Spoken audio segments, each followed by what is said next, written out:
This is Splash of Gas with Dave Weichert, a NASCAR podcast. Hope everyone is staying warm across the country as the temperatures drop. Before we get any further, if you haven't listened to last week's episode, please do. We had ARCA driver Chase Pintano on the podcast for an interview. Please give that a listen. Every day we inch closer to the Daytona 500 and the start to the 2025 Cup, Xfinity, Truck, and ARCA seasons. There is still plenty of on-track action with the Tulsa Shootout taking place in the heart of dirt country this past weekend. The nation's top dirt drivers would head indoors to the 1/5 mile track. Notable drivers would include Sheldon Creed, Wyatt Miller, grandson of Dale Earnhardt, Kaylee Bryson, Kyle Busch, Christopher Bell, and Kyle Larson.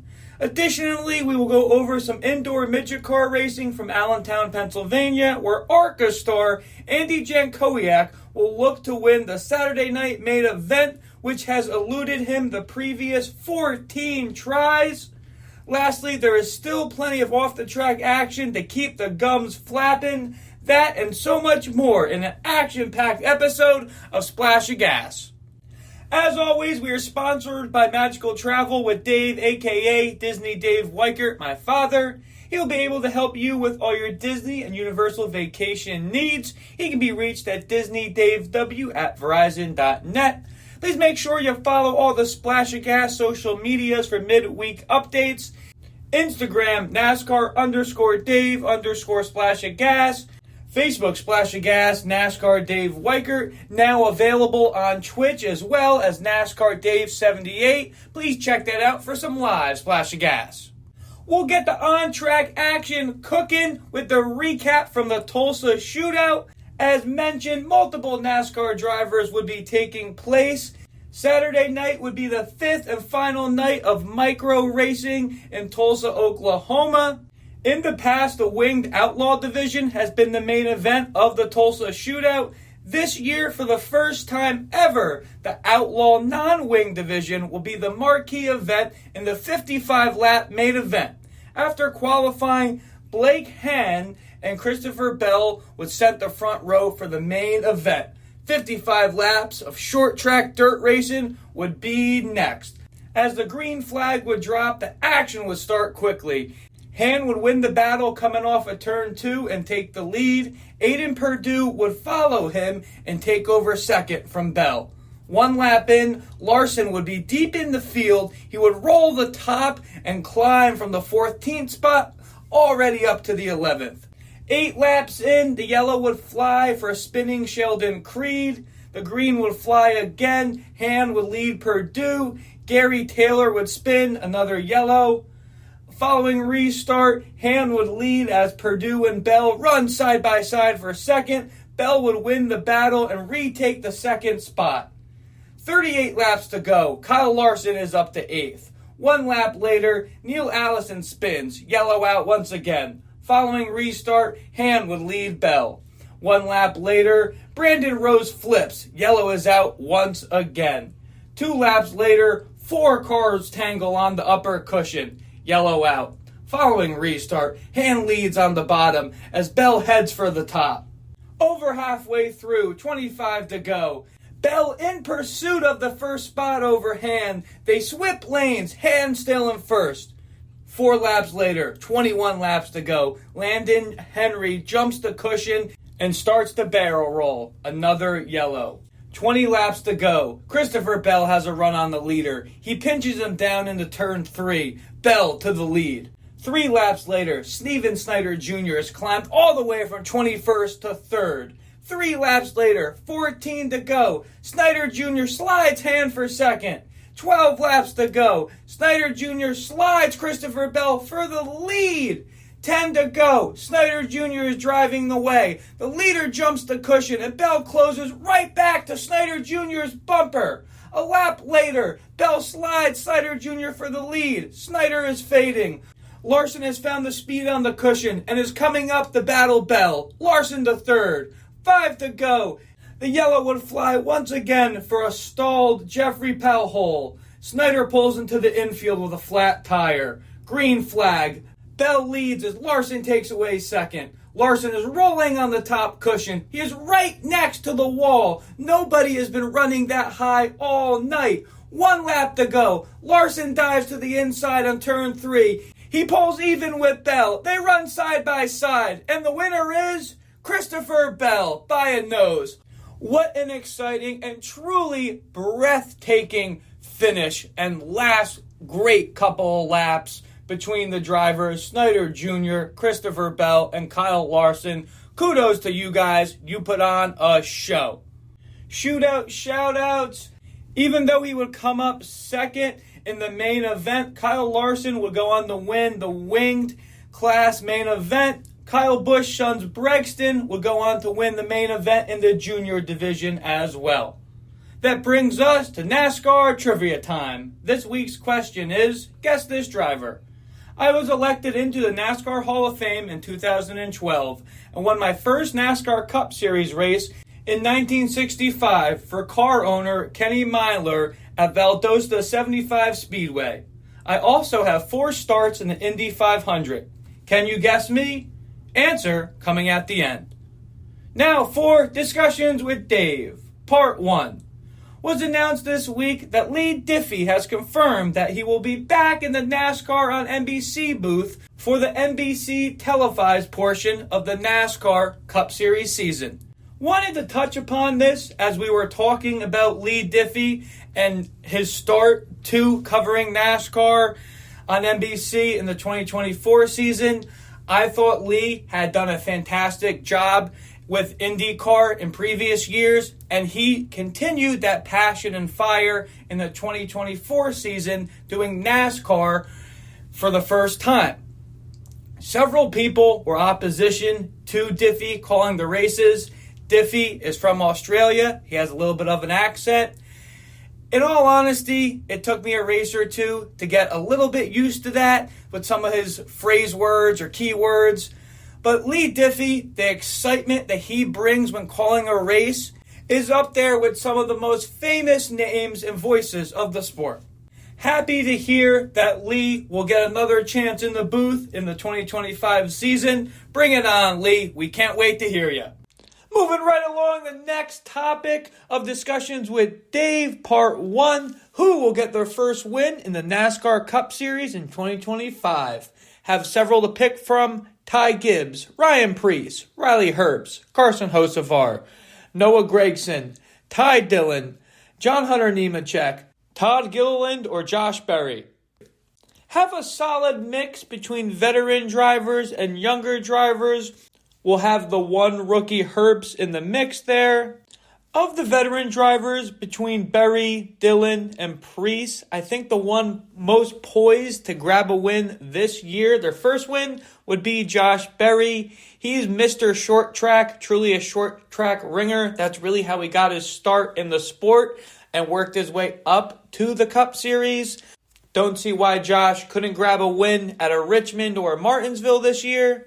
Of the younger drivers between John Hunter Nemechek, Riley Herbst, Ty Gibbs, Carson Hocevar, Noah Gragson, and Todd Gilliland, gonna be Ty Gibbs and Carson Hocevar in my book.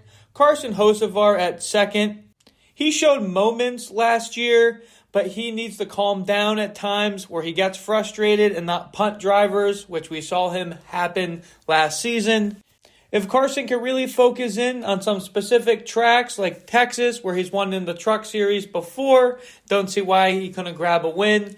But the one of this group and whole that I think is truly on the pinnacle of winning their first Cup race, even in the first handful of races this year, is Ty Gibbs.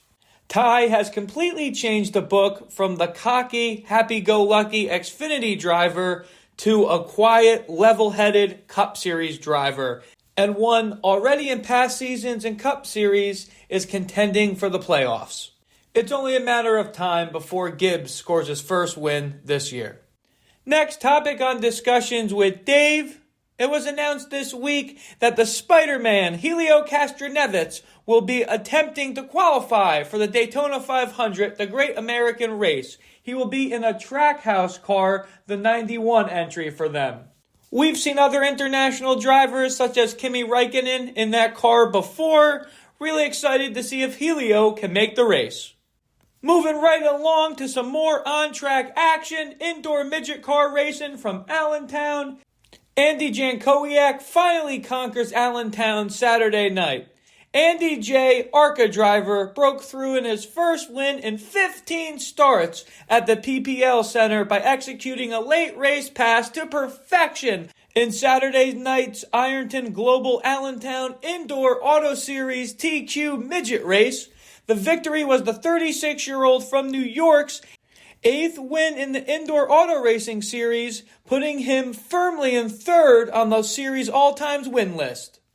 Jankowiak started 6th when the 40-lap feature went green. However, he didn't stay there for too long as he eventually found himself in 3rd and beating down the rear bumper of Tanner Van Doren for 2nd with 15 laps to go.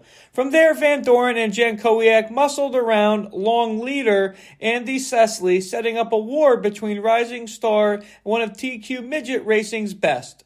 Jankowiak saw the opportunity to make his move with 5 laps to go as he sent his number 57 car down the inside of Van Doren on turn 1, but the move wouldn't count as the caution flew before the lap was finished. On the restart, Jankowiak got the advantage on the outside and rocketed around Van Doren off turn 2 for the lead. Ryan Flores tried to make a last-ditch effort at the lead on the final lap, but Andy J. remained cool under pressure and ripped turn 4 for the win. Flores settled for the runner-up position, missing out on the Ironton Auto Body Challenge, which would have sent the North Carolina native home with a $10,000 weekend prize. Van Doren, Sesley, and Kyle Lick completed the top 5. Not winning here bothered me so much, Jankowiak said post-race. I've left here so many times beating up myself, so to go under that checkered flag, knowing it was my day finally, it's an incredible feeling and something that I won't forget. Atlantic City is the next stop of the Indoor Auto Racing Championships as the TQ Midgets, Champ Karts, and Slingshots will be in action at Boardwalk Hall January 31st and February 1st for the Napa Auto Parts Atlantic City Indoor Race.